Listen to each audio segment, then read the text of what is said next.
Welcome, কেমন আছো সবাই? এই যে এখন যাদের দেখা যাচ্ছে এরা সকলেই আমার বন্ধু হয়।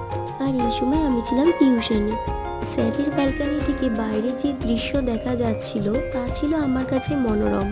বৃষ্টি প্রকৃতির এক অপূর্ব উপহার। ঘন কালো মেঘ, প্রবল হাওয়া, বিদ্যুতের ঝলকানি জানান দেয় বৃষ্টির আগমন। শিশুদের কাছে এই বৃষ্টি এক আনন্দের উৎস। এই সময় তারা কাদামাখা খেলায় মেতে ওঠে। ফসলের জন্য দরকারি এই বৃষ্টি কৃষকের মনেও হাসি ফোটায়।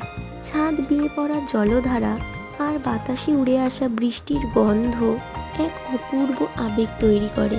বৃষ্টির যেমন সৌন্দর্য আছে, ঠিক তেমনি অনিয়ন্ত্রিত বৃষ্টি মানুষের জন্য ভয়াবহ ক্ষতিকর হয়ে ওঠে। তাই বৃষ্টি শুধু রোমান্টিকতাই নয়, এর ঝুঁকির দিকগুলো আমাদের গুরুত্ব সহকারে দেখা উচিত। আমার এই ভিডিওটা তোমাদের কেমন লাগলো অবশ্যই জানাবে।